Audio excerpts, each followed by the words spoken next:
if that cat could have jumped through the screen and attacked us, she would have.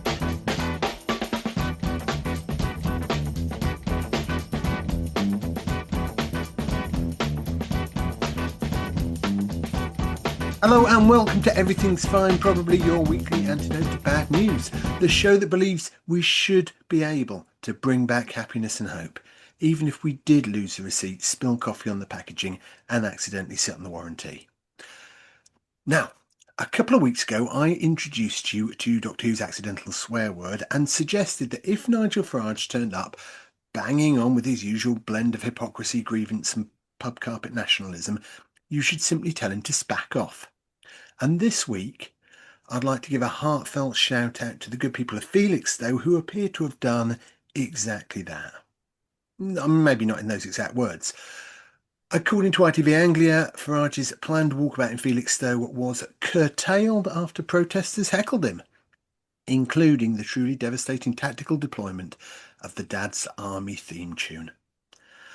ITV also reported that Farage later said he felt intimidated by the protesters. Intimidated by what exactly? A handful of anti-reform protesters in the Dad's Army theme tune. It's not exactly political persecution, is it? It's just democracy having a bit of a sense of humour. You can't spend your entire political career cosplaying as the iron-jawed tribune of the people and then fold the second a few women in sensible coats turn up and look unimpressed. It's not a populist uprising, this. That's a man being emotionally outmanoeuvred by a village fete atmosphere. Nigel Farage increasingly gives the impression of someone who wants all the theatre of political combat, provided the audience remains silent, the critics are removed and everyone claps on cue like they're trapped in a low-budget North Korean panto. He talks constantly about free speech, but seems genuinely stunned every time anybody else has a go. His political philosophy is, I demand the right to say what I like, but if you answer me back, that's oppression. If you think I'm being unfair, please also bear in mind that this week, Nigel Farage appears to have stormed out of Prime Minister's questions after Keir Starmer absolutely unloaded on him. Farage had got up, as he often does, with the confidence of a man who's never once mistaken volume for substance, and asked Starmer about the channel crossings. And Starmer, to his credit, essentially replied by reading out Nigel Farage's own political CV like it was evidence at a tribunal. He pointed out Farage had voted against tougher border control legislation, he'd backed the Iran war, and then described him quite beautifully as a disgrace. Kind of like having your annual performance appraisal read out by your boss in front of the whole company. After that, in what I'll politely call a fit of parliamentary giddiness, Farage and his little reform entourage walked out of the Commons. Actually walked out. So that's Nigel Farage, the strongman politician who reacts to mild inconvenience like a Regency widow denied access to a fainting couch. So look, it's a great example of good news to open with, because if Nigel Farage can be defeated by heckling and a sitcom theme tune, maybe Britain's safer than we thought. And now, before I get accused of political bullying by a man frightened of light civic sarcasm, let's bring in the team. We've got Gemma, we've got Shelley, we've got Stuart. What more could you want? How are we all today? Hi. Hello. Did Hello. anyone get pranked today? No, did you? No, I didn't. Unless I just didn't realise. But yeah, no April Fools today. You're just too clever. That's what it is, Shelley. No one can make No, I did. I remember once in my job, like April Fools was going to like land on a Saturday, so I spent like the end of Friday in the office setting up like a booby trap for the nurse who was going to be doing the weekend cover, and I had it was just really pathetic. Like I had this like I had a cup full of like hole punch holes, and I balanced it on top of the blinds, like which we shut the blinds, balanced it on top of the blinds, so that when she came into the office in the morning and opened the blinds, this cup of hole punch holes would have just rained down on her. It didn't work though, because our office was like on a ward, and like someone has gone in there on the night shift to have their break. Yeah. And they activated it in the night. I do find something quite worrying about nurses in the NHS playing April Fool's Day pranks on each other. Yeah, prepping for an operation or something like that, and there's pranks going on. Yeah, and all you can hear, like, you know, somebody's really, really scared, and all they can hear in the background is April Fool. Yeah. No, I didn't get pranked. I mean, I saw people were putting even more shit on social media and saying, "Ah, April Fool." But to be honest, that just felt like pretty much every other day where people put a load of lies on social media. How would you know? There's no new, nothing different there. AI slop. All right, good. Well, obviously, I recapped a little bit on the Nigel Farage SPAC off stuff. We've got a bit of a recap from one of last week's stories. Shelley, tell us how the capybara hunt is going, please. I've been on tenterhooks all week. I could tell. I can actually sense the tension on this. Come on! Tonight. I need to know. So the hunt for Samba, the capybara, who escaped Marwell Zoo, continues. She has now managed to evade capture for over 2 weeks. So if anyone was not aware of this story, Tango and Samba are two sisters who escaped through a hole in their temporary enclosure at Marwell Zoo after being transferred from Jimmy's farm in Suffolk. That wasn't your farm, was it? No, yours. I don't have a farm. Despite what you may have heard, fake news. I just keep imagining like how much trouble somebody's probably in at the moment, though. Like there's someone who was like, it was their first day and they've really screwed up. So anyway, Tango was recovered very quickly, but Samba's still on the run. So I got really excited about this, not only because it's capybaras, and they are very cute. And I've been eyeing up some capybara slippers, not made of capybaras, made to look like capybaras. No, I can see why this story's got personal interest in. It's like I'm like Cruella de Vil on the hunt for this capybara at the moment. But also because Marwell Zoo is only about 15 minutes drive from where I live in Winchester. So I have been like very much hoping she's going to turn up. But it's not just me that's been quite invested. This has been quite a hot topic for all of the locals because, I mean, I feel we're quite lucky to live in a nice place. So actually this is as bad as like or big as news gets around here. But obviously this is just this little part of Hampshire that's like that. If you went down to like Portsmouth, Southampton, it's not so idyllic. Basingstoke is lovely if you really like roundabouts. Actually, that is a competition for Milton Keynes there. So yeah, everywhere else is quite normal, but yeah, this is quite a bubble here. So she's been spotted several times in the nearby village of Twyford, and it's actually had quite a nice impact actually on the local community. So everyone has been assisting with the search. University of Southampton actually provided like heat-seeking technology and drones to help with the search. And also there's a team of sniffer dogs called superhounds that have been out looking for her as well. So, and then there was also, this is quite cute, the village primary school in Twyford, they've been writing poems and drawing pictures, you know, kind of in the plea that these poems will sort of bring her back home.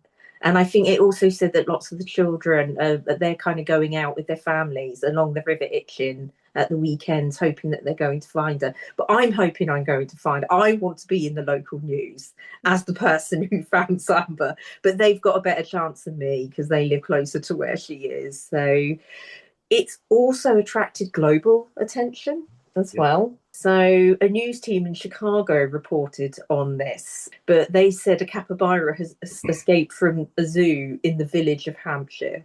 I was like, oh, come on, guys. Like, you know, it's quite easy to find out where somewhere is and actually confirm the proper like place and everything. You know, when you said you want to be the person to find said, was it capybara? Yeah, capybara. Have you actually been out and looked for it though? Stu's in quite a bad mood tonight. I don't know if noticed. You just said you were. I just wonder, have you been out? No, have you? No, did you? Did you? I have been out when I first, you know, when they first released that video of someone finding it on their dog walk, because I thought that was the Water Meadows, but it wasn't. It was actually further up the river at Twyford. Yeah. So she's not. Yeah, I'm not walking to Twyford. Okay, well, look, that's a lovely story about some adorable animals. We've got a few animal stories tonight. Let's stay with adorable animals. Gemma, you have been looking into an incredibly beautiful new species of pit viper, I I believe. have. So from deepest, darkest Hampshire to deepest, darkest Cambodia. Ooh. I really want to ping you the picture actually before I go any further. I should have pinged it earlier, but I'm Oh, pinging it now so you can have a butcher's there it I is. tell you all about the beastie. Oh, I say. It's green. It's beautiful, isn't it? Beautiful turquoise. Wow, Oh. that is a lovely green. Caught my That eye. would make a lovely handbag. Tell us all about it, Gemma. In deepest, darkest Cambodia, a place so untouched that scientists literally had to crawl through narrow gaps and pitch black tunnels just to see what was hiding inside. And what they found is honestly, as you've seen, totally beautiful. Because among the bats, the geckos, and the glittering millipedes, researchers have just discovered a brand new species of pit viper. We're talking fluorescent turquoise scales, a triangular head, and viper confidence. I mean, can you imagine living in a cave and still managing to look that fabulous? Close to that fabulous living in a house, so I've got no chance. They're clearly taking some sort of collagen supplement, aren't they? Oh yeah, all the collagen. This stunning snake was uncovered during a multi-year biodiversity survey led by Fauna and Flora in partnership with Cambodia's Ministry of Environment. The team explored more than 60 caves across 10 limestone hills in Battambang province, many of them previously unstudied. These caves act like tiny evolutionary islands, each with its own cast of characters found nowhere else on Earth. And the pit viper wasn't alone. The same survey revealed a flying snake, several new gecko species, micro snails, and millipedes, at least 11 new species in total, with more still being formally described. It's basically nature's version of a surprise party, but with more scales. Scientists say this turquoise viper is still undergoing the official naming process. It belongs to a particular genus, which are known for heat-sensing pits that help them track warm-blooded prey in total darkness. So they've basically got built-in night vision goggles, and they're still making it look chic. What makes this discovery even more heartwarming is what it represents. These caves are part of Cambodia's karst landscapes, which cover about 9% of the country and remain some of the least explored ecosystems in Southeast Asia. Each cave is like a sealed time capsule, isolated, ancient, and bursting with life that has evolved in complete secrecy. Scientists describe them as island laboratories where evolution runs the same experiment over and over, producing wildly different results. And here's the best part. Every new species discovered strengthens the case for protecting these landscapes. Conservationists say the turquoise viper and its cave-dwelling neighbours are powerful reminders of how much biodiversity is still out there, unseen, unstudied, and absolutely worth saving. A breathtaking new pit viper has stepped into the spotlight, reminding us that the world is still full of wonder, colour, and creatures we've yet to meet. And honestly, I think that's pretty magical. Well, it just goes to show what you can find if you go hanging around caves. You're a bit frody. Let's stick with animals. Let's move on to the sperm whale. There's been some wonderful sperm whale news this week, which again, Gemma, I think you're going to talk us through. I am. So last week, scientists released something extraordinary, the first full, detailed account of a sperm whale birth ever recorded. And it all began on a calm July morning off Dominica, when researchers from Project CETI realised the whales they were observing weren't foraging, they were gathering. Unit A, a family of 11 sperm whales descended from matriarchs Lady Oracle and Fruit Salad. What? I think they're called that, aren't they? Is that like when you get a shoal of fish, you get a fruit salad of whales? Is that what it is? Are you sure you've got that right, Stu? Is it like Like a gaggle of geese. gaggle geese? Yeah. Do you know what a group of parrots are called in that context? Oh, are they? Are they called like? I know it. Is it something like a? It's my favourite one, pandemonium. So it's what? So it's like fruit salad of whales. Is that right, Gemma? That's exactly it, Stu. That is the collective noun for a whale group. I feel like this is some kind of bizarre fever dream that I'm trapped in this week. Is the whale's name fruit salad? Is that what we're saying? Yeah, Unit A, a family of 11 sperm whales descended from matriarchs called Lady Oracle and Fruit Salad. Quite contrasting names, aren't they? It's a bit like the end of The Apprentice, where people get fired and they have to say, thank you for the opportunity, Lord Sugar, Baroness Brady, and Tim. They'd formed a tight circle around a female. We also have the name of her, Rounder. I don't know if that's rude or not, but I mean, in all fairness, she was pregnant. She was, so maybe that's what I just was thinking of. Oh, like so it's the all right to go name. around and call pregnant women Rounder, is it? When I was pregnant many, many years ago, like it was a long time, everyone at work started calling me Pudding. I mean, it's quite adorable, but at the same time, Or the fruit salad of Wales. I'd like us to get to the end of this story I'm before really one sorry. of us dies. Normally, the 11 members of Unit A would be spaced out to forage, but on this morning, they were grouped together, all facing a female named Rounder. Moments later, a dark gush of blood appeared, followed by the tiny tail of a calf emerging tail first, the safest way for a whale to be born underwater. Newborns cannot swim immediately after birth, so they must be lifted to the surface to take their first breaths. What happened next was pure ocean-deep cooperation. The entire family worked together to lift the newborn to the surface for its first breath. They took turns supporting it for hours. They even formed a protective barrier to keep curious pilots, whales, and Fraser's dolphins at bay. They also kept other animals at bay during the birth. And it wasn't just close relatives helping. Aunts, cousins, and even unrelated females joined in. A juvenile named Ariel, not related to the calf, stayed close, possibly practicing mothering skills. Meanwhile, the whale's vocalizations changed. More clicks, different patterns, almost like a collective gasp or cheer. The most frequent was the 1+1+3 coda, a clan identity call that reinforces belonging. When Project CETI analysed the drone footage with machine learning, they uncovered the first quantifiable evidence that a non-primate species assists in birth in a coordinated way.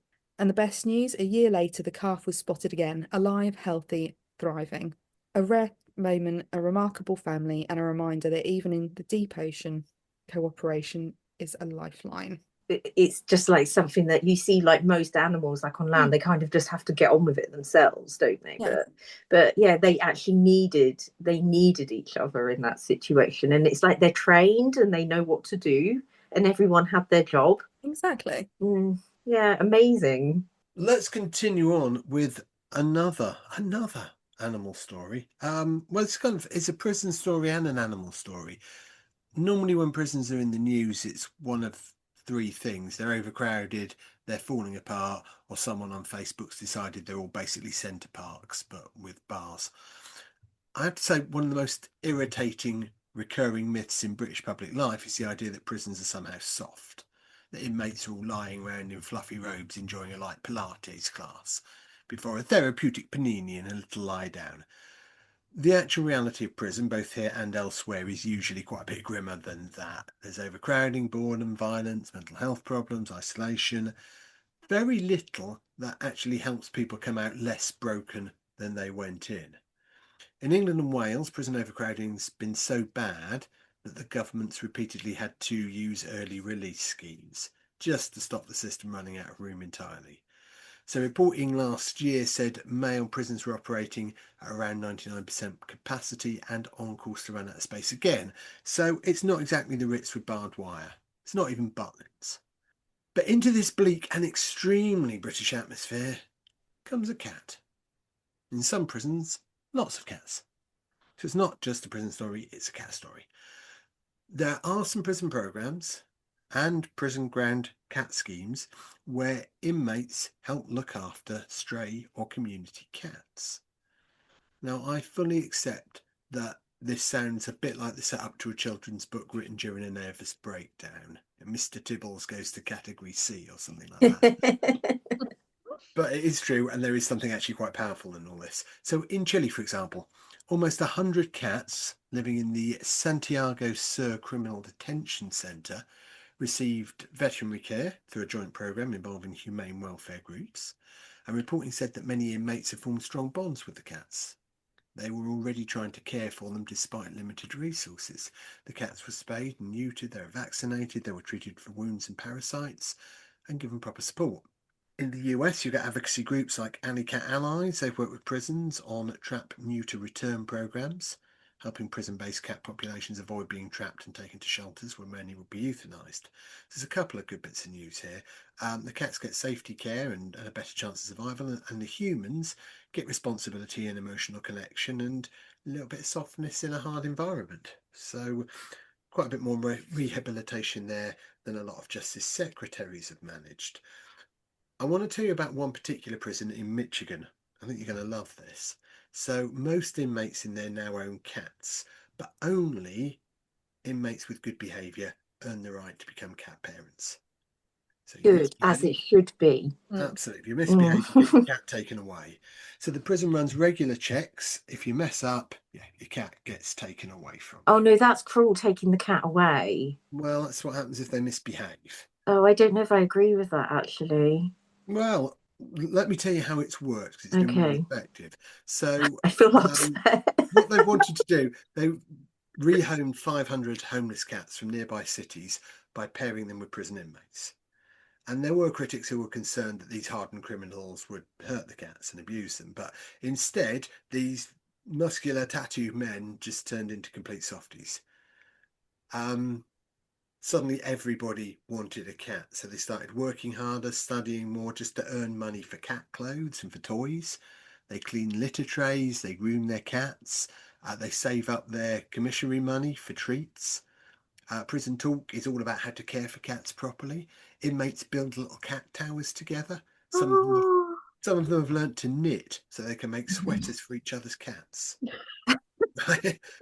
Oh, the cats must love that. You know how Well, you know, what a brilliant thing for clothes. if you're a cat and suddenly you've got a human with nothing else to do with their time to basically just look after you. I mean, yeah, that's just what cats expect, isn't it? But how brilliant for that. They were having problems getting people to adopt these stray cats, so they were facing euthanasia. Most of them had been abused or abandoned, so they were distrustful, they were hard to place. But they've found a home in the prison where patience has won them over. The cats have opened up, they found warm homes, and the inmates have learned how to be sort of warm and kind. So it's a mutual redemption thing. The inmates feel unconditional love in return. They take responsibility and become better people.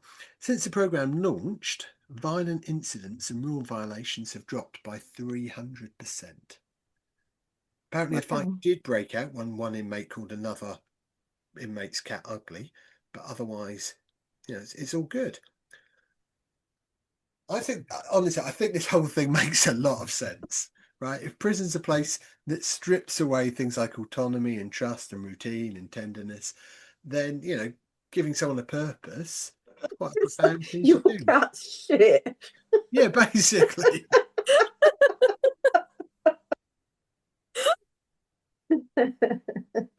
So now what they're getting, the inmates are getting responsibility and patience and gentleness and routine and a relationship that's based on, well, it's not based on threat or hierarchy or anything like that. I mean, that's better than some people get in the workplace, right?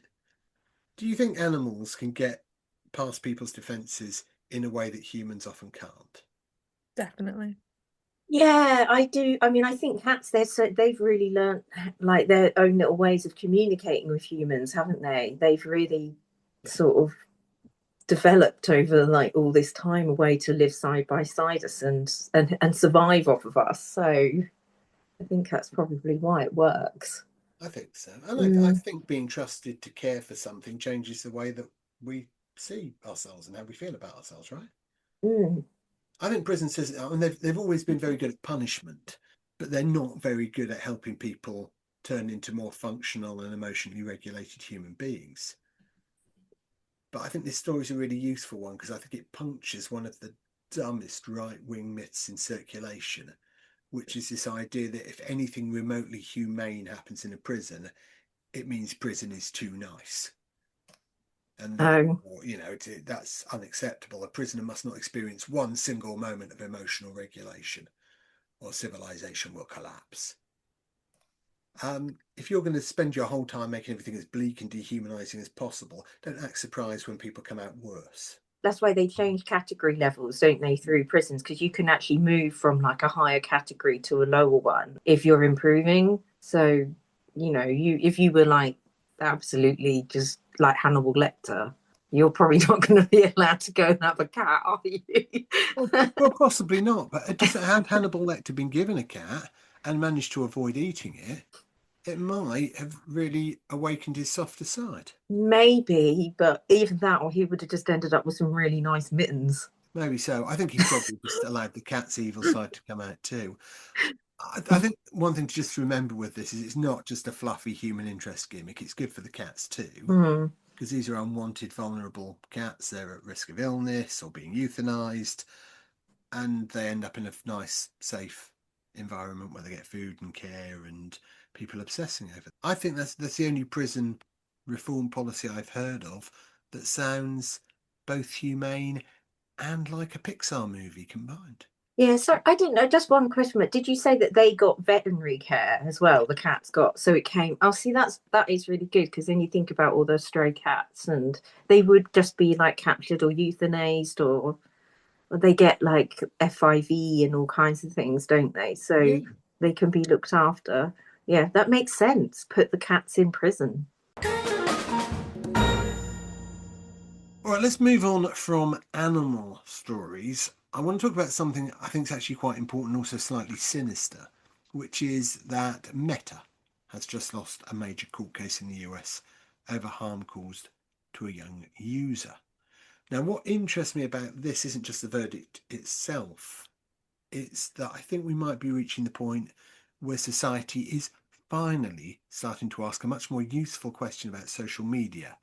Not do kids spend too much time on their phones, because yes, obviously they do, but have some of the biggest companies in the world deliberately built products that are designed to be hard for children to stop using? Because that's a very different and frankly much more alarming question. Before I start banging on, and I will be banging on, what did you all make of this when you saw it? Well, I know I was really quite pleased about, because I mean, I just thought, because they've just been like this impossible force to stand up to, haven't they? Like they won't take any responsibility for anything, and suddenly they have been forced to take some responsibility. And Well, hopefully. yeah, well, it's been put out there, hasn't it? But for those parents, because they didn't really, I think it's really hard when you just feel like you are normal people. How do you take on those huge organizations? Yet they have managed to. Absolutely. So just to pin down what's actually happened here, this wasn't just someone saying Instagram made me feel bad. An LA jury found Meta and Google, YouTube, liable in what's been described as the first social media addiction trial to reach jury verdict. The plaintiff argued that she became addicted to Instagram and YouTube from a young age and suffered serious mental health harms. The jury found the companies were negligent and have failed to adequately warn about the risks. Both companies deny wrongdoing. They are expected to appeal. But that does feel like quite a shift, doesn't it? Because it's no longer a question of whether teenagers are on their phones too much. It's about whether companies have deliberately built digital slot machines for children and called it innovation. Do you think it is a genuine landmark moment, or is it just one of those things that sounds enormous and then is going to disappear into appeals and legal fog for 5 years? Yeah, it's done real harm, isn't it, to teenagers and children? There's a whole generation who've been damaged by this. And social media, TikTok, Facebook, they are built on gaming structures and mechanisms to keep scrolling and addicted. So no, I think there's a real sea change. And Australia have obviously done the pilot. And I think there is a real pushback. I think we're beginning to see how dangerous this has been. It's been like the Wild West, hasn't it? Very much so. I'll come on to Australia shortly. I think there's a risk with this story that it turns into phones bad, children's ruined, bring back conkers. The truth is a bit more complicated than that. The evidence is worrying. It is also, though, a little bit messy. The US Surgeon General has said there's not enough evidence to say social media is safe for children and adolescents, and there's growing evidence of harm, particularly around mental health and well-being.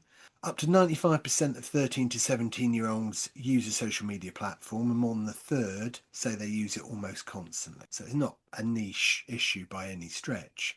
So it does feel like we're moving a little bit beyond there are concerns now. One thing I don't know if you agree with this, do you think we've just normalised levels of compulsion use that would absolutely terrify us in any other product category? Yeah, definitely. I mean, we can see the effects, can't we, of the harm coming through. So, like gambling as well, isn't it? You know, that was opened up, wasn't it, by Tony Blair's government, I think 1997, wasn't it? And look at the harm and the damage that's done to society as well. And I think social media for children is dangerous. You know, in law, it's known, isn't it, especially for the male and boy's brain doesn't develop until 21, 22. So if you've got like 13, 14-year-olds who are being quite overwhelmed by, you know, the addictive nature of some of these apps, then it's going to do real damage. You know, these companies are going to kick back. It's all very well them saying that's not our responsibility. It's up to you how you manage it, and it's up to the parents. But ultimately, they've released something that's really dangerous. So why does the responsibility have to be on society? There should be a pushback. But as I said earlier, you know, the tobacco industry, it took about 50, 60 years, didn't it, for them to prove. Oh yeah, you know that they knew in the 50s and 60s, didn't they, that smoking caused lung cancer, but they suppressed it, didn't they? Same with oil, the same strategy as well, isn't it, is to effectively push back because they've got a business to protect. Yeah, and this whole problem of causation and correlation is a challenge as well.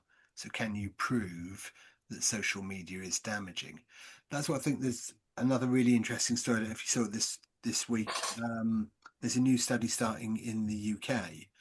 There's a trial involving 300 teenagers to see what actually happens when social media access is restricted. So some of them are going to have social apps disabled entirely. Some are going to have them blocked overnight. Some are going to be kept to an hour a day, and there'll also be a control group with no restrictions at all. And then they can see between those groups what difference it makes. And that's running alongside a wider scientific study looking at things like well-being, sleep, anxiety, relationships, school life, all of that stuff. So rather than following any sort of media hysteria, the government is attempting to gather evidence before deciding on a course of action, which sounds bizarrely sensible, doesn't it? What do you think they're going to find? I think if you've got teenagers that are kind of willing to try, that's going to be a bit different, isn't it? It's when you impose it on the ones that don't want. I mean, I remember like teen parenting and then trying to like limit screen time or take things away as a consequence. Yeah. It was like I was trying to murder him. Yeah, it honestly, you would have thought I was just like, I don't know. Yeah, the anger, and because it was, and this is sort of like 10 years ago or so, and that was already, and obviously then we weren't really recognizing the full extent of the damage. And I look back and I think, oh wow, I really really wish I'd never let my son near any of that stuff. And because I'm trying to make a drug addict to go cold turkey, isn't it? Yeah, but I think a lot of the problem was that it was all becoming new to me as well. Like, I sort of started using lots of social media in like my very like late teens, early 20s, and so I didn't really realize. And I thought, oh, actually, and and like he started going on stuff because they had like lots of games and things on Facebook, so he would use mine to like play all these like games and stuff. And so I was a bit, that seemed harmless, but that was already opening the door to then him wanting own social media and things when he got older. But we just didn't realize then. Well, we all walked into it, didn't we? Yeah. There was this like new thing where it was fun, wasn't it? Everyone was uploading pictures of cats and funny things and sort of family members, and it was all quite innocent. But Mm. those tech companies knew exactly what they were doing, So we all walked in, uploaded all our data, and we're all connected, and that's all very well, isn't it? With, if you say to like a teenager or a child now, you mustn't, have this screen time. It's like Jim said, it's like an addiction. So of course they're going to get angry because they miss it. Because if we're going to say that to kids, we've got to do it as well. Do you want to do that? Well, I think this is interesting. Do you want to limit? If you Yeah, ran this trial on adults, yeah. what would happen? Because I think genuinely, if you ran this on adults, half the country would discover they don't have hobbies; they just have scrolling. Well, yeah, Or any friends. exactly. So as parents, we're in denial. And it's all very, if you said to your kid, right, you're only allowed an hour a day, and they go, well, what about you? I think I think we would find it difficult to limit ourselves to an hour as well. So I think we're addicted as well. And then I think we've just effectively brought the next generation through, and they're addicted also. Mm. I think the subject of bans is interesting too. I mean, obviously, you mentioned Australia, Stu. They've gone furthest so far. They require platforms to take reasonable steps to stop under 16s from having accounts on major social media services. It's not a ban. It's often lazily described as that. It's not. It's just putting the onus on the provider of the service rather than the end user. But a growing number of governments are now looking at similar moves or tougher restrictions. So it's not just old people shouting about apps. It is about governments around the world taking notice these products might not be especially good for children. But do you think bans are the answer? Or is it just governments doing the easiest viable thing? I don't like bans. I don't like banning anything because effectively, where do you stop? But at the same time, do you risk making it seem more desirable by banning it? There is an element of that, but in society, once you start going down that banning route, where do you finish? But I think it's good that Australia and now Europe and Britain are looking at it. I think it's good to make a start. And whilst kids are going to get around all these like blocks and bans, there's 3 letters there, isn't there? VPN. It's a start, isn't it? At least we're having the conversation. We're talking about it now, which is important. And I genuinely do think in about 30, 40 years' time, we will look back and think, what the hell were we doing letting our kids look at that whilst not really monitoring it or really understanding it ourselves? And we talked about even the show, didn't we? The Manosphere. Well, that we can all see those guys on that program are childlike and really quite silly little men. But at the same time, I don't think they believe it either. But they get to sell all their protein packs and their pills, and they're grifters. But they're effectively selling cigarettes to children, and they don't care. They don't care. But when you've got like 13, 14-year-olds, especially boys, looking at that and they're telling them that's what a man is, that's really dangerous for society. It's really dangerous. But then you've then got to look at what's happening around the world, I think, as well. Look at the president of the United States. I'd rather not. But I was about to say that. but when society and kids are looking at that, they probably think, well, if you can get to be president by being like that, well, maybe I should. Yeah, I kind of hope he's a wake up. I think enough people are looking at him in absolute disgust and revulsion that I hope he's a turning point, but maybe not. I just think young boys especially are at risk. So are girls, but this whole thing, they're creating this artificial world where boys and girls are just not, they're just not being told the truth about each other, are they? So they've just got this artificial view. The problem for me with a ban is I think there's this big difference between saying children shouldn't be online, which is basically what a ban's doing, and children shouldn't be products designed to maximize compulsion, because that's actually the more honest part of it, isn't it? So well, it is, but the tech's defense does seem to be we merely built the machine. Yeah. We didn't force anyone to live inside. Yeah. But is that good enough? Is that responsible enough? And actually, how do we now stop that? because they're they're very influential, the tech companies all around the world, and these people are effectively running the world. They are. And this is why I think this court case this week was such an important milestone. We've now got a jury saying, no, they deliberately created something that was designed to be addictive, fed it to children. And this is completely wrong. And of course, what this does do, hopefully now, is open up a ton more lawsuits all around the world that are geared up, ready to go. I think this is really important. Yeah, it is. It's very easy to talk about social media like it's weather or something. It's just there. But it isn't just there. It was designed on purpose by companies for outcomes. And if that outcome is that millions of children are losing sleep, losing focus, feeling worse, struggling to stop using the thing, at some point you've just got to ask, what is this? Is it a communication tool or is it a dependency product? And the good news is the noise around that discussion just got turned up to the loudest it's ever been. Well, it's nearly that wonderful time of year where we celebrate nailing a guy to a piece of wood for saying that people should be nice to each other. And here was some fascinating news about that very person is Shelley. Last year, you gave us, 10 things that you didn't know about little Jesus. known facts about Jesus. And certainly there were things I weren't aware of. I can't wait to hear what you've got for us this year. This is news about anyone who was a fan of Jesus. And he's not been U-treed, has he?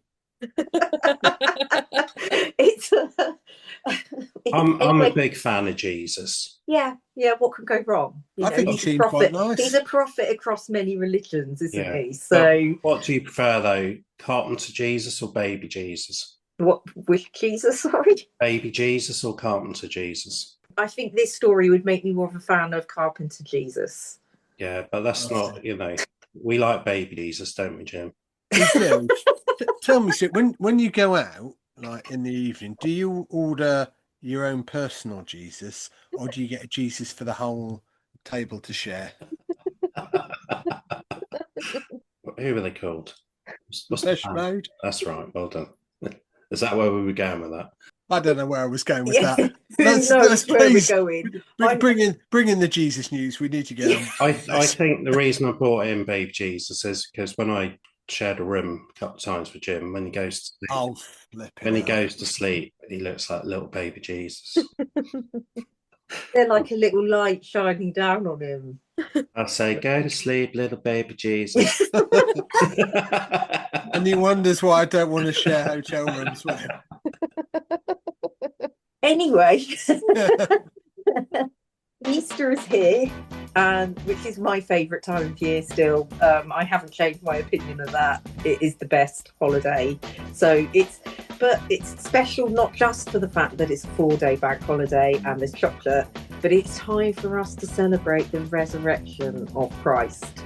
He really did think ahead though, didn't he? Because he did then wait 3 days before he came back so that we could have a 4-day bank holiday.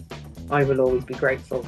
I think you kind of answered this a little bit weirdly enough, but I hope you won't be offended. But how would you rate Jesus looks wise? I think he's quite hot, isn't he?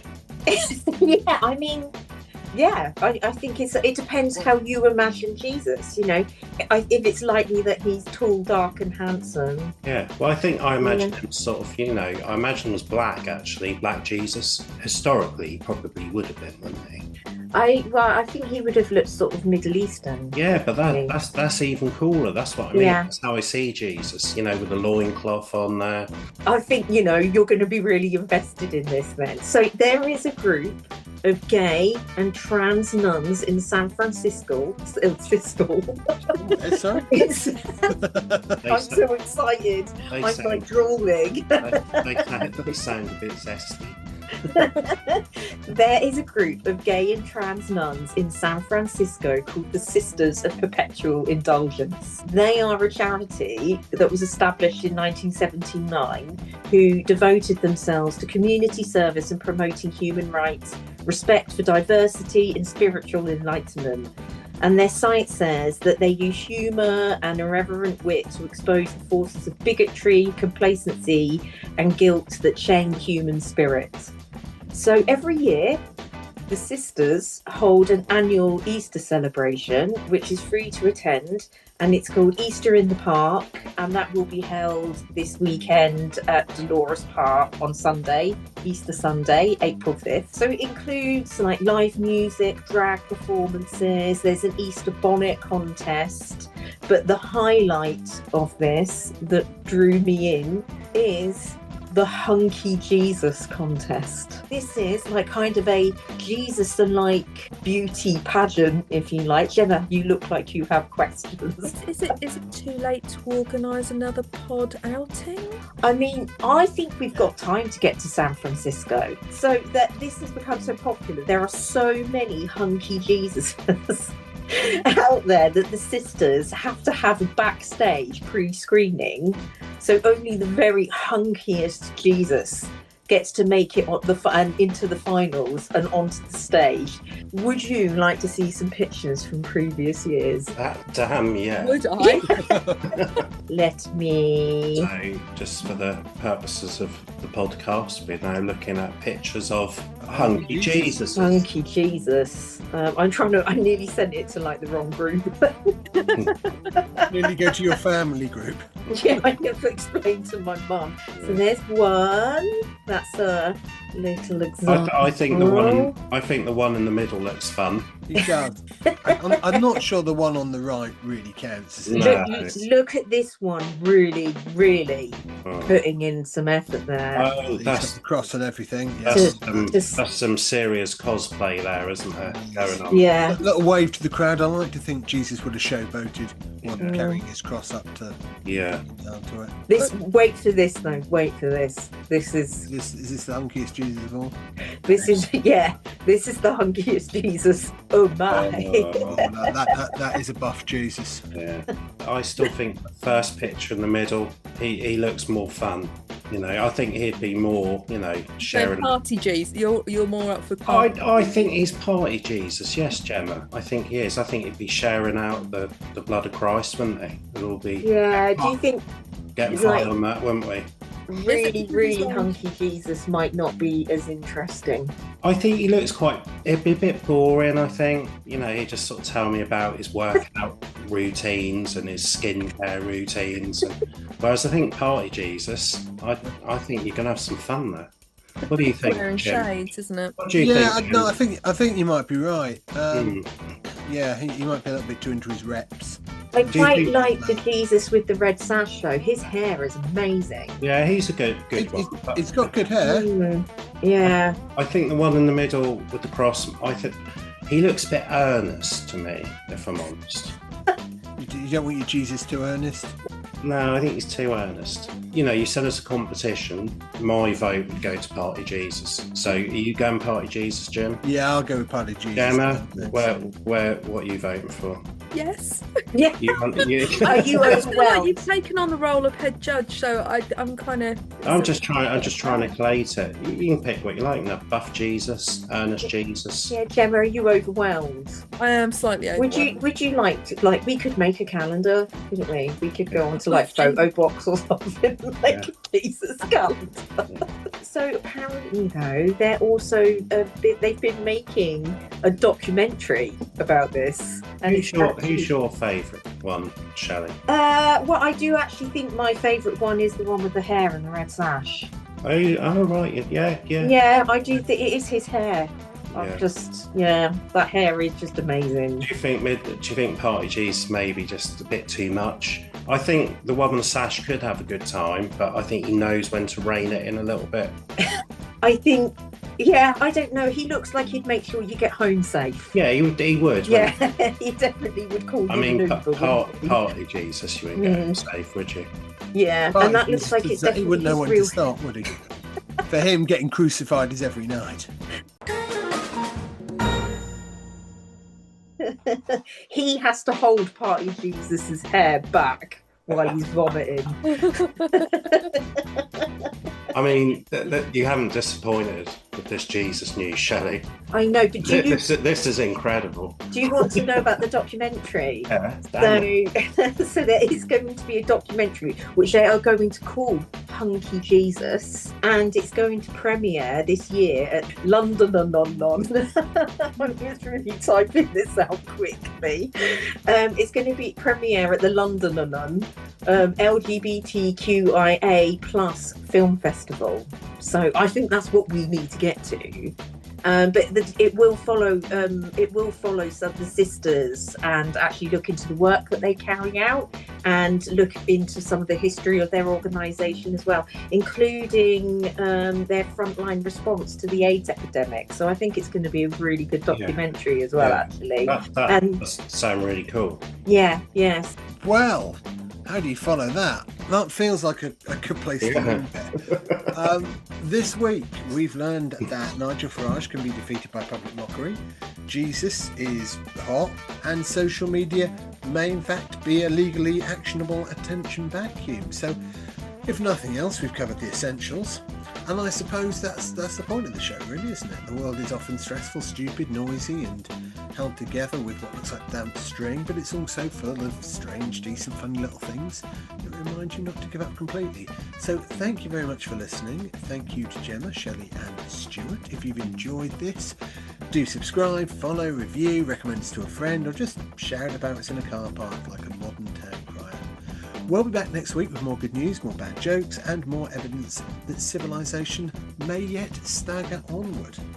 I've been Jim, and this has been Everything's Fine.